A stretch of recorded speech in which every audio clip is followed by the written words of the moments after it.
Hey everybody, welcome to another edition of PoCommunity. I'm Mike Arbon and I'm sitting here with Nat Mistry from Locamobi Marketing Systems. How's it going, Nat? Hi. It's going well. Thank you very much, Mike. Well, thank you for coming in. Tell me about what you're doing. What is Locamobi? Well, we're a digital marketing advertising agency, and what we're trying to do is to help the local community, especially during these COVID times when businesses have suffered quite dramatically. And most of the businesses are losing customers or having to shut down. So my role is trying to provide customers to businesses so they can regrow but adapt to some of the changes that are required to meet the new challenges. So that's my intent. And we have variety of services from review videos, email marketing. The other things are new type of service is going to be called geofencing, which is quite neat. That targets people who enter a virtual fence, and you get marketing information that can be sent SMS messages and things. So basically, all role of different ways of getting people to come to a business. Oh, cool, cool. So I see that you have your ad here. This is kind of what you're doing. What makes you guys different than other companies? Well, the new venture we have right now is to provide a way of getting flyers to households. A lot of other services may do flyers and they provide coupons. And so a lot of businesses generate new customers by getting them into their door of their business by providing some very good deals, 10% net off, 25% off, $5 off your pizza. So all of these are things that will attract customers into their premises. To get that information out, we do flyers. So these are the kind of flyers that we have. I mean, I know it's a little bit small, but I hopefully it gives you an idea.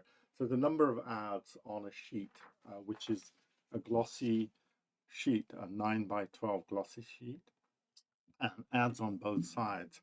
So you can imagine to get ads on a sheet like this, it's going to be exclusive. There's only room for 14 ads.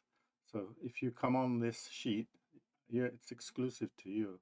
So the value that we provide and different from other people who may do coupons where they provide you coupon booklets. First, coupons tend to get crumpled up or you have to tear them out in a certain way. So it's quite fiddly. In this day and age, most people want no touch type of advertising. So if we can provide a way for coupons to be introduced to the owner in a way that they can look at it and validate that it's a coupon that they can honor, uh, then it would be through a mobile phone.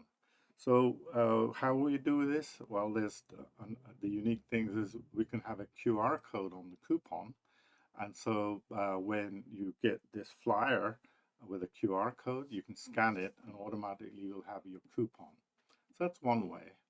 And the other thing is perhaps it's like a pizza company that want to maybe create a VIP list. So they want regulars to come back, especially they may have special discounts on their off-peak days. For example, like a Tuesday when most customers wouldn't come on a Tuesday. But if you introduce a great deal like $5 off your medium pizza or something that you wouldn't normally do, but you'll get people to come in on Tuesday on your low day.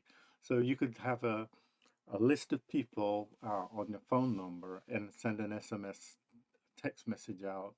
Come to Joe's Pizza for $5 off. Coupon code is whatever it is on your text message, and they show that to the owner, and the coupon is honored, right? So those are the two ways that we are different from other coupon companies. And so hopefully you can understand that with coupons, producing a coupon on a sheet like this, uh, it could be quite expensive. So, Mike, what do you think it would cost if I wanted to produce something like this myself and send and mail this out to one of my customers? Oh, it's no, as a business owner, I kind of know like ads are expensive as is. Printing is expensive if you're doing multiple copies. Sending stuff sounds cheap in the beginning, but if you're sending it to multiple customers, multiple consumers, if you are a coupon company sending it to like almost every household, that's got to be a huge cost. I Well, mean, let me give you some figures, and you can tell me if they look realistic to you. yeah, So I looked at if I was to go to Staples and buy a cardstock, a glossy card to print out my ad, a 9 by 12 sheet would be of the order of about 85 cents per sheet. And then once I got the sheet, I got to print something on it in color. So again, if I go to Staples or any other print shop, they're usually going to charge me 5 cents or more per color side. Okay, so we look at 10 cents again for the whole sheet. Now you've got your sheet, you've got your printing on it, and now when you post that out on Canada's postal rates, we're looking at 35 cents for a standard postcard. No, don't forget this is oversized 9 by 12. So I'm even going by the minimum figure of 35 cents. And without even taking into account the design of your ad, I haven't even factored that in. We're standing now at $1.30 per sheet to mail out per one customer. So my service that I'm promoting is to send you 10,000 uh, mail shots to your local area within a given postcode for about 7 cents. yeah. So compare 7 cents to $1.30. It makes sense for somebody to come to us for our services and hopefully reduce their expense and also get new customers. Does that make sense? It makes a ton of sense. I mean, obviously there is other companies that do this, but it seems like you're kind of ahead of the game with how you're doing it. The online presence, the QR code, like you said, the non-touch is huge right now. I know that like even if you use a coupon, like let's say McDonald's sends you coupon books, you go up to the window, you tell them you have a coupon, they just trust you. They don't even ask you for it anymore because they don't want to handle it. So I think you definitely have something going here, especially with cost. Right now, business owners need costs down. They need Right. that. They can't afford to go and spend money on ads even though they need them Absolutely. because they're expensive. Ads are super expensive. And we're talking like anywhere. Doesn't matter who you're going to get ad space from. The big companies, the small companies, it's expensive because it's expensive to do, Right. right? It's Right. expensive for the company doing it, and it's expensive for the company needing the ads. So Right. So I hope that, this would be a starter for somebody to start seeing their revenue. So people always look up and say, oh, it costs this much. But the mindset has to be that when you're in business, this is an investment, not an expense or yeah, a cost. So that mindset has to shift. Like if I put so much money in, I expect to get X times that amount back. And this is how you should be thinking. So, you put your 7 cents per copy in, and how much you're going to get back. You might get a lot of business. So, out of 10,000 customers, let's say even if you get 1% that actually come through your door, you still get your money back. yeah. Would you agree? Yeah, 100%. I agree. Yes. It's definitely something I think that business owners right now are kind of putting like either they're going full force in ads or they're scared to spend money, right? So like when you're keeping your costs down, that is crucial right now. Helping people out, that's what we're doing here is just want to help people out, grow people's businesses. So it sounds like a great opportunity for startups and smaller businesses that don't have that name out there yet. Yeah. To an adjunct to this business is I also have a business directory for the British Columbia area. So local businesses can put their basic advertising details, their name, company name, phone number, hours of operation, telephone, and website URL. And they can do that for free.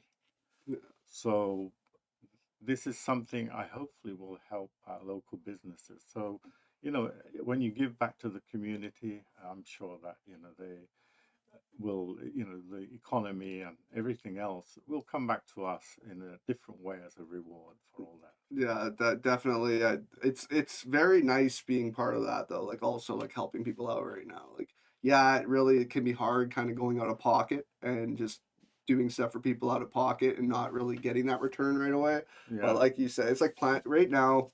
It's planting seeds. It's absolutely. definitely meeting, making those building relationships, planting those seeds, and people don't realize when you plant those seeds, it does take a while for those seeds to sprout and grow. Absolutely. But when it does, like if people can get through this hard time and they have the right ideas, go with great ads and realize that it's not always instantaneous success right afterwards.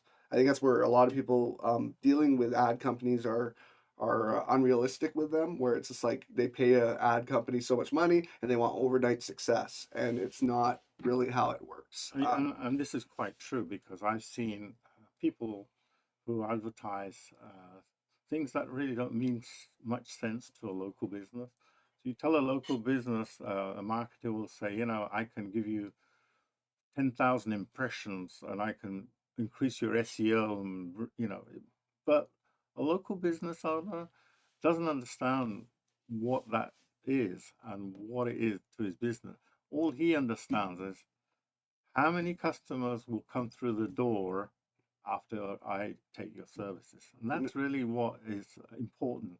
Customers and the cost or the uh, return per customer, the long-term value, as they would call it. So a dentist might think that, you're going to have 20 sessions with him in the year. So his long-term value might be, $2,000 in a year, or maybe, whatever the number is. Each business has its own valuation per customer.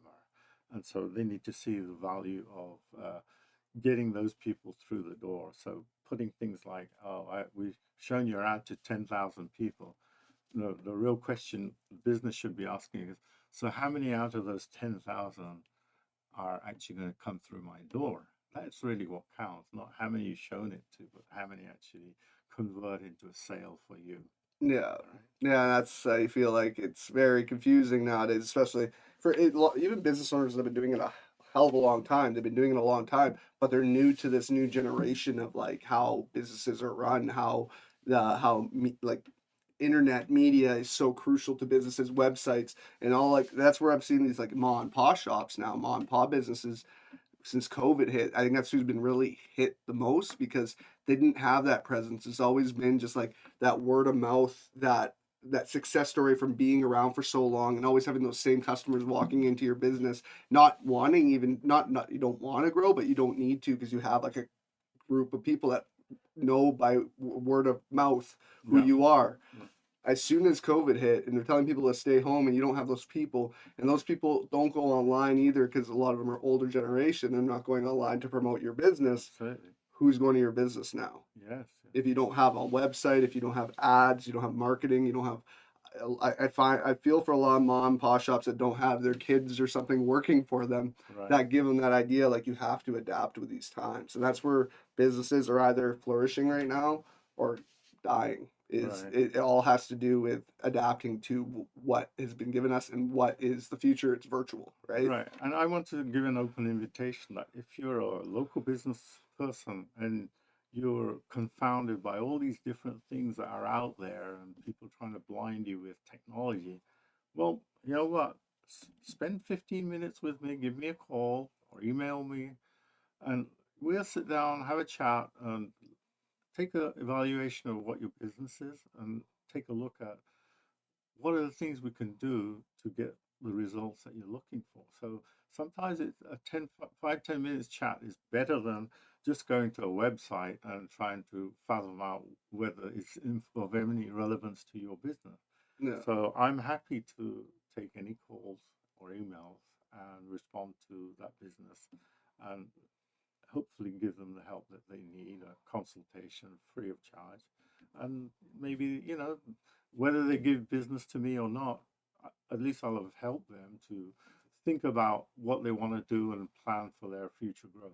Yeah, that's a lot like what we're doing, to be honest. Of course, we want to build our membership base, but the amount of people we've had walk in here that have, like, I've done the podcast with promoting their business, some of them have become members, a lot of them haven't. Right. But it has built relationships between us that I'm trying to help them out, even they're trying to help us out. And I find right now a lot of people are putting almost like that competition and cutthroatness of business out aside, and they're willing to do this out of the pocket, just helping each other and just building relationships. And I'm noticing the Tri Cities in general is just very close knit that way. Yeah. Doesn't seem like there's many people that are like wanting others to fail, if that makes sense. Right. I know co-working, we always get asked because there is other co-working spaces in the Tri-City areas, and it's like, oh, are they competition to you? And we don't see it as competition ever.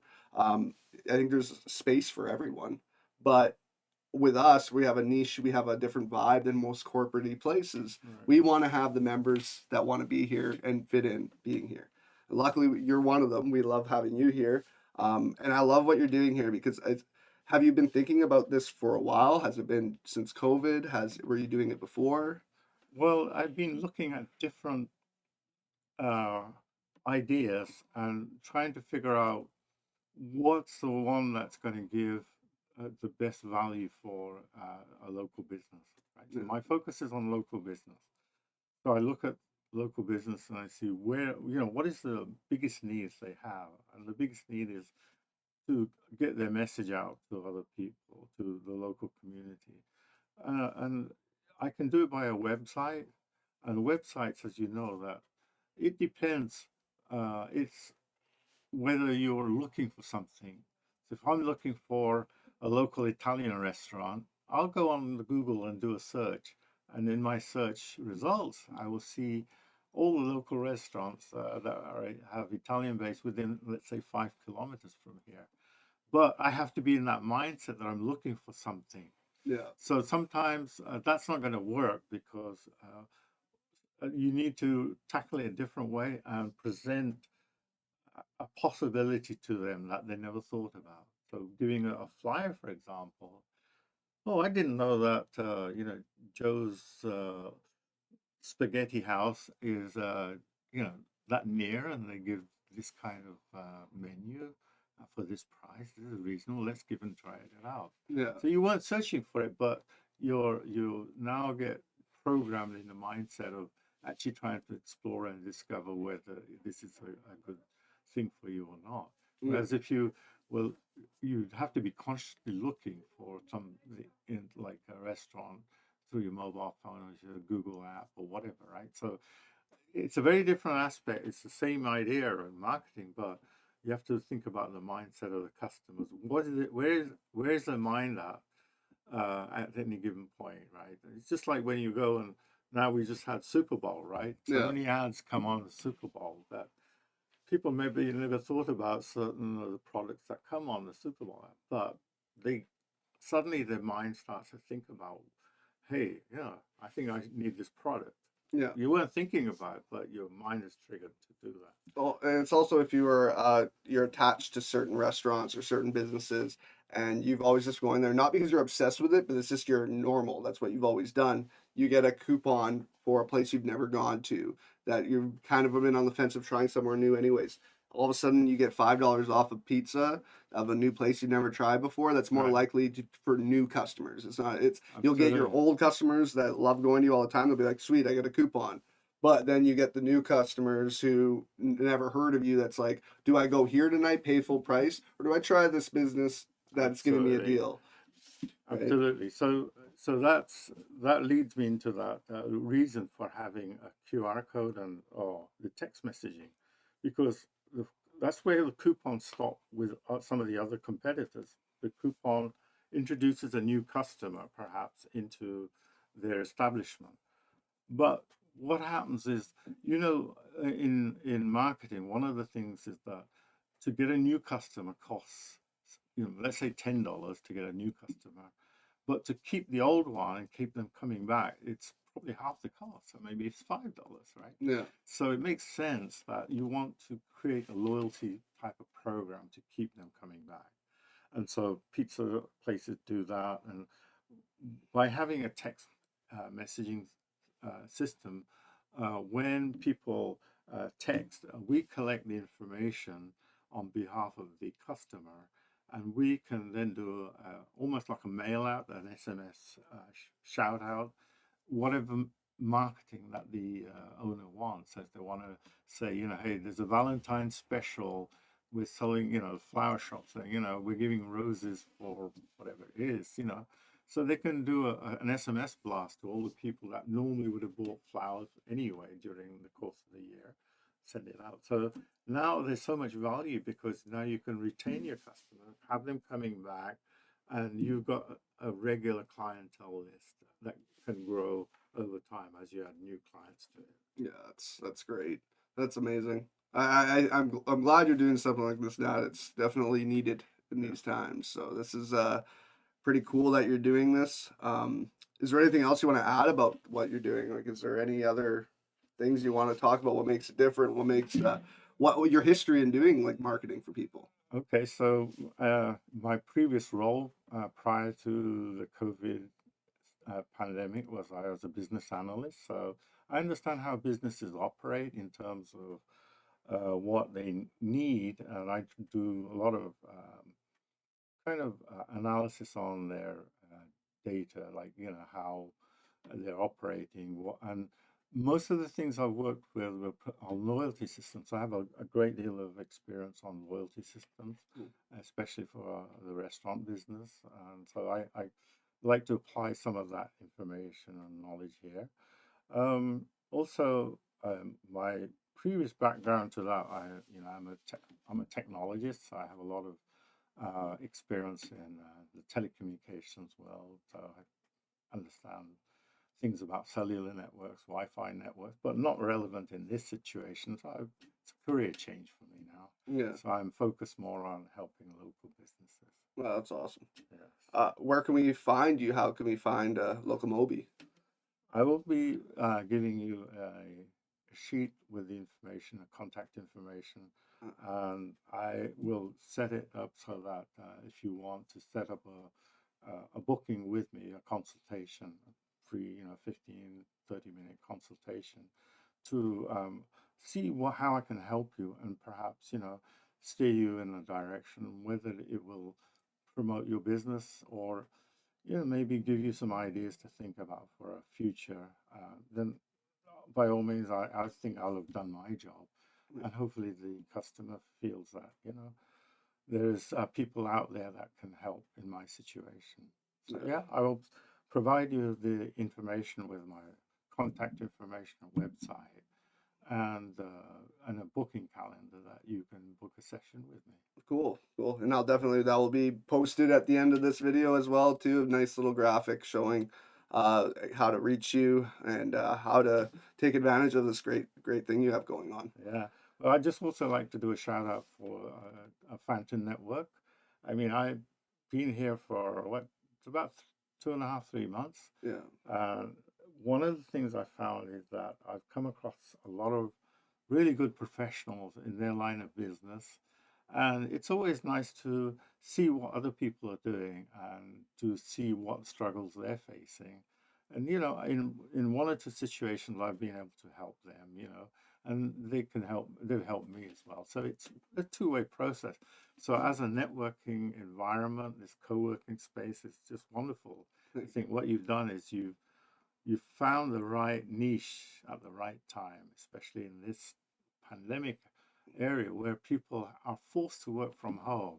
And working from home has its own challenges. You might have the dog barking, and the baby crying, and the wife asking for the to-do list things to be done. So there's a lot of distraction. But coming here, you create your own environment.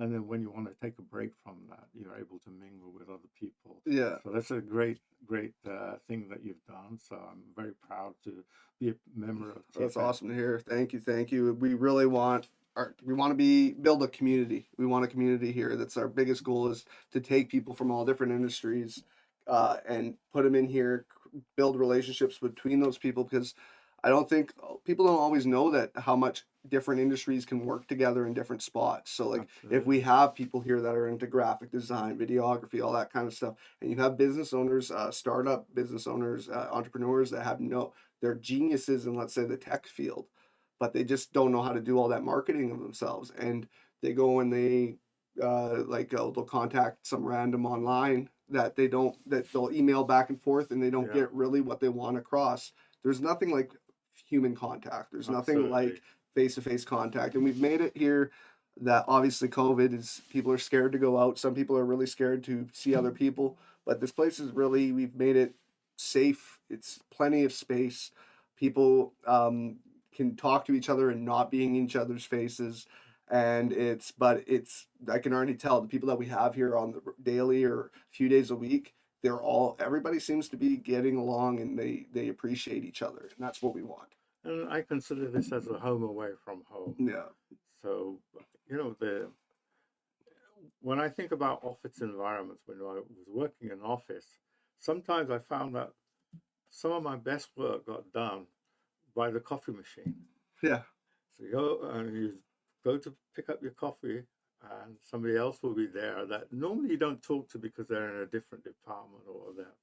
And you say, "Hey, how's it going?" Blah blah blah. And then you talk about some topic which is relevance to them or relevance to you, and all of a sudden you found a common ground that is a basis for discussion. It may be something, a new idea for the big company or your Yeah. business.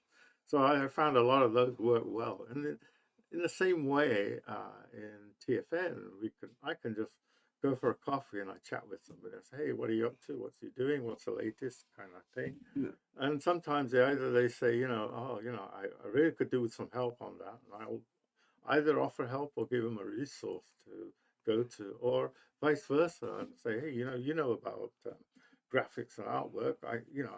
I've got this file. How do I convert it from JPEG to PSD or whatever it is?" And he might say, "Oh, you just do this, this, this, and this." Yeah. But I've solved a problem. He feels good. I feel good, and we're happy. So there's a lot of uh, capability of exchanging information, networking in a socially interactive way. So Yeah. I think that's a great thing. Yeah, it's I think it's definitely needed, and it's one of those things, like, the example of somebody's working so hard on something, they can't crack the code or they can't figure it out, and they're just like spent so much time on it, they want to pull their hair out, they're stressed out, and then somebody walks past them and just goes, "What about this?" And it's Mm, like so simple, and it fixes exactly. everything. And that it could be because they're from a different industry, and they think differently. Exactly. And that, I could imagine what it's like working from home right now, because you don't have that community, you don't have that sense of like, I don't know. I want to know like the numbers after this all, with businesses that have sent all their staff home, how their businesses are doing, how their Yeah, numbers are doing compared. Because I could see absolutely. some people excelling at home. They're great. They're probably, but other people having all those distractions, having chores at the home, saying they're working 8 hours a day, when how is Yeah, that they're nothing tracked in. unless you're like Right. logging in? But it's just, I want to see the numbers after COVID, and how many businesses that are gonna Right. decide, okay, we're gonna keep our staff at home, or we're gonna go back to our places of business. A lot of businesses have let their leases run up, and they don't have places to even go back to. So let's hope when COVID ends that the places Yeah. that they want to go are places like this, right? Yeah, I want to give you an example. It's quite an interesting example of how people think. Uh, If you can have something that three people look at and you ask them what they see, they're all right. They all have the right answer, but from a different perspective. Yeah. Let me give you an example. For example, let's say I have a glass, a parallel glass, and halfway around I mark it with a Sharpie, and I fill it with beer, let's say. And I ask three people, and one of them will say, "What do you see?" And he'll say, "Well, I see it as half full." Mhm. And the other person said, "Well, he's a pessimist." They say, "Oh, it's half empty." And the third person, he sees it totally different. And I think I'm in that category. As a design person. I've been a design engineer.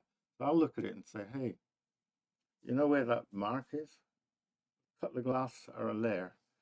Now the glass is always full. Yeah. And guess what? I said, the production manager is going to be happy because he saved 50% on the materials. But you see, everybody's right. Yeah. But it's how you look at it and how you think of it as a creative solution, right? So I think, if we can think in a creative way, I'm sure this will be a very good help in thinking out of the box, so to speak, and maybe bringing yourself into a higher level of your of business growth. Yeah, that's great, Nat. I appreciate you being on today, and I look forward to seeing what you do with this because yeah, I think it's a great idea. Obviously, you're in the beginning processes of it, right? So, but I like wish you nothing but the best with it. I think it's a great idea. All right. So, Thank you. and I'm happy that you love being here because we really want it to be a home environment. Didn't want it to be corporate. We don't want people to um you always hear about office people hating their office work and their office jobs. We want office people to come here and not even think of it as an office. We want it to be a work environment, but a fun work environment. Yes, it's definitely a fun environment. Yeah. Definitely, it's, work hard, play hard is the concept here. So you Yeah. work hard when you're on your desk, and when you break off, play with, we've got beer on tap. Beer on tap. We got video games for all Video the games. yeah. We What got more could you want? yeah, TVs, video games, beer. Who knows? We might get other stuff on tap too. We've been trying to contemplate. We have the ability for 2 different taps, so maybe cider, maybe non-alcohol, maybe some like Coke. Who knows? But we definitely want this. We don't. It's not that we want people living here, but we want Yeah. it to not feel like, oh, you're getting here at 9, you have to leave by 5, and you're like watching the clock. People, obviously, entrepreneurs are a different breed. They work on their own time. I think of this Sony ad that was terrific. I used to have their slogan was "Play in our world and live in yours." Yeah, yeah, yeah, So you kind of have two separate environments. yeah, But it was quite a good concept. So it's the same here. Working on our place, and when you go home, you have a different environment. yeah, So you yeah. have two contrasting environments, but give you great satisfaction in terms of what you get out of it at the end of the day. When you go home, you have your family. When you're here, you've got your friends. Yeah, yeah. And that's what's nice here too is there's a lot of startups, a lot of small businesses that don't have many staff.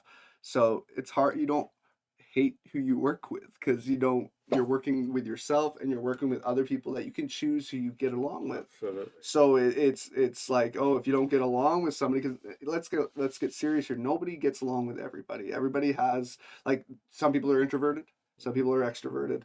So the introverts will want to be kind of to themselves and everything, but they can do that here. They're not forced to communicate with people, but then the extroverts communicate all you want, and it's going to build relationships and build, I think, business relationships too. Absolutely. So yeah. And so even in this environment, you've got so much variety. You've got meeting rooms, you have this podcast room, you have a lunch or a coffee area. And so there's so much variety that if you're uncomfortable working in an area where maybe, say, one person is louder than they should be or whatever, and there's too much distraction, well, you know what? Move to another room. Yeah. It's easily available. And now I see you're investing in a lot of stuff that will help, the growth of media. So you have all this microphones, expensive equipment, and you've also, investing in a green room, which I think is that almost complete. It's almost complete. It's very complete. Roberta's been working on it. It's one of the things too. Like as a startup business, it's like it's an expensive venture. It's super expensive if you outsource people to do it for you. So at this point, like we've been working on it for a while, but it's kind of all of us like to learn stuff new. Roberta, it's not new to Roberta, but it is at the same time. She's built stuff before, but I think this whole thing was a challenge. We got the keys in February of 2020. Right. Had all these plans for different contractors coming in doing all this work for us. spend all this money, and then all of a sudden March hits, and Yeah. it's like, okay, shut down the business. We wanted to open up in April. That didn't happen. A lot of contractors weren't working, or they were like, there were so many delays, and it's Right. like, we can't delay this whole place. Yes. We have to get certain stuff built up.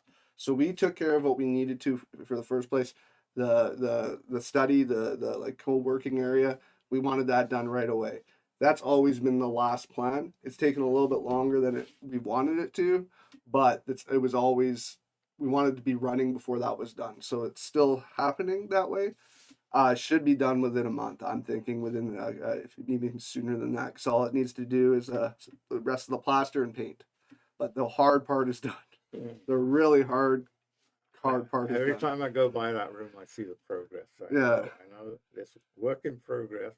I look forward to seeing. And once that's done, that's a game changer. That is not something, I don't think any other co-working spaces have it, but let alone, there's not many green screen studios around, and if there is, they're very expensive. And what we want to do is make it affordable, not just to our members, but to outside people that are musicians that want to do music videos. They have the ability to have a very high-tech music video Right. that they wouldn't have been able to do because they would have had to go downtown to a green screen studio that's rented out to professional movie companies Right. that are charging you like $300-$400 an hour.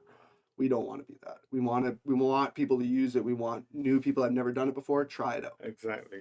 And there's a lot of talent. I mean, Vancouver is one of these bases for a lot of the film industry, a lot of new talent coming out. And I can understand that, to get their foot in the door in the film industry, it's expensive. It's expensive. So giving these kind of facilities is really a good thing that you're doing, that will help some unknown talent to get the spotlight on them. Yeah, and it's like you talked about Francois at some point. I know you've been working with Francois on some stuff, and Francois comes from that field. But it's what I know with film, because I have a lot of friends from, I was in the wrestling industry, and a lot of people gravitate from wrestling to film because it just makes sense. A lot of stunt work and stuff. Mm. But you don't realize that in that industry there's so much like volunteer and low paying work that you have to do to kind of jump up. It's a very like, it doesn't matter what you've done. It's a very climb the ladder type industry. So for a place for independent filmmakers who they know how to do it. They went to school for it all. Oh, All they need to know is, or all they need is the equipment. We have a camera here that we're going to be available in that room. That's a $3,000 camera. Who has wow. that, right? As a student. Exactly. So Exactly. we want these students that don't have a place like this to come in here and create magic out of something that really they shouldn't be able to do because of the money involved. So I have plenty of friends in the music industry though, that like as soon as we told them we were doing that, they were like, okay, as soon as that green screen studio is done, let us know. We'll be renting it constantly Right. because they're so used to going and spending so much money, so much money. Yeah. It's sickening actually how much money Oh, they get out of this in that industry, right? Because it's like you put film or baby or pet like in front of anything, and it's like triple the price, right? Because I know I don't know if you've ever heard about how much Netflix will pay people to rent their places. Like if you are your house is in the middle like on a street, and Netflix is driving down your street, and they're like, oh, this is a neighborhood we want to shoot in, and they see your house, they're like, oh, I want my main star to use your house as their house. They pay you $5,000 a day wow. to rent your house. Yeah, we can't even get that as a rent. No, so my cousin actually had it where she had her car, and they rented her car. They paid her $1,000 a day. Like it's just it's crazy. It's Yeah. the car, and that's the money they throw around. So they expect Right. other people to throw that money at them. Well, do have a claim to fame. I was an extra in a film shoot that was in downtown. Yeah. So I was part of Mission Impossible Ghost Protocol. Oh man, nice. Where you just like walking down the street and Well, the actual scene, if you've seen the film, if you recall, they had to replicate a street in India, in a city called Bangalore, and they needed people who were East Indian dressed up with the local attire, street vendors or people yeah. on vehicles. So I had probably like 1 or 2 second scene with Tom Cruise in it, Yeah. and it was freezing cold. I think it was probably like this time of the year when they were shooting. It was supposed to be hot India. Yeah, so they were using floodlights and all sorts of illusions to create that thing. But you know, my only claim to fame is I had, a 30-second chat with Tom Cruise. So Yeah, there you that's go. He was just a awesome. very nice gentleman. That's wicked. So that's it. That's good. But yeah, I mean, if you can present opportunities for budding film artists, yeah, that's a great thing. It's such an expensive industry. When you're a student, you've already spent so much money to go to school. What do you do when you're done? Because yeah, you're thousands upon thousands of dollars in debt, and then they tell you, okay, now you got to go volunteer. It's just like, okay, how do I pay for myself? I kind of went through the same thing with the music industry, so it's very similar industry. You spend all this money, and it's very little coming back in the beginning. So it's really tough to stay in that industry. Yeah, I mean, art, music, all require a lot of exposure Yeah, in terms of getting your name out into the big wide world and people to notice you with the talents that you have, right? So whether you're a musician and you have a good song, but if nobody hears it, it's yeah, it's lost, right? useless, and there's a So lot of that. There's a yeah, lot so of a lot of good extremely. talent that needs to be kind of brought out into the open. Yeah, so it's good that you can do that. That's what we hope to do, man. That's Yeah. really what we hope to do. Well, Okay. I appreciate you coming on. Like I said, I'm super happy that you decided to come on, Yeah. promote your product you have, as well as just I enjoy you as a member here. So I'm glad Yeah, you great. decided to do this. Yeah, I see what now. I kind of notice what kind of is going on in here. When I'm in here all day, I'm pretty much doing this and editing. That's what I Okay. do. But yeah, thanks, Nat. I Yeah, appreciate it. I thank you for the opportunity to let you present me as a business owner and how I may be able to help other people. So it's an opportunity to get my name out in the Yeah. open. So thank you very much. No problem, man. I appreciate it. Like I said, thank you guys for watching another episode of PoCommunity. My name is Mike Arboy. He's Nat Mystery. That's me. Have a good one. Thank you.